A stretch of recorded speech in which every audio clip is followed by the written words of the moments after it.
আসসালামু আলাইকুম, কি অবস্থা সবার? এই গরমে আমিও ঘরে বসে বানিয়ে ফেললাম ডাব পুডিং। তাই প্রথমে একটি ডাব নিয়ে নিলাম এবং ডাবটি কেটে নিলাম এবং পরে ডাবের পানি নিয়ে নিলাম এবং ডাবের ভিতরের অংশ নিয়ে নিলাম। গ্যাসে আমি ডাবের জল বসিয়ে নিলাম, তাতে 1 চামচ চিনি, 1 চিমটি লবণ এবং আগার আগার পাউডার ডাবের পানির সঙ্গে আলাদাভাবে 2 চামচ মিশিয়ে নিলাম। নেওয়ার পরে সেগুলো আবার ডাবের পানিতে ঢেলে নিলাম এবং ডাবের পানিগুলো ফোটানো পর্যন্ত অপেক্ষা করলাম।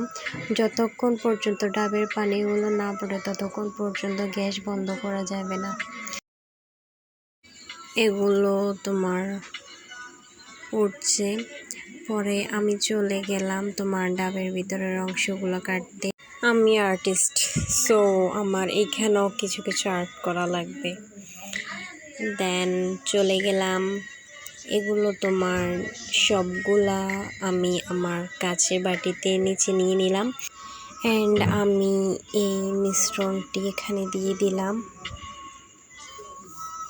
অ্যান্ড এগুলো তোমার ফ্রিজে রেখে দিলাম 2 ঘন্টার জন্য এবং ফ্রিজ থেকে বের করে এই দেখো রেজাল্ট। মাশাআল্লাহ, আমার থেকে অনেক বেশি দেখতেও ভালো লাগছে এবং আমার বাসার সবাই বলছে ওদের সবার খাইতে অনেক ভালো লাগছে।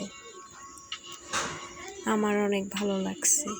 সো আল্লাহ হাফেজ, আসসালামু আলাইকুম।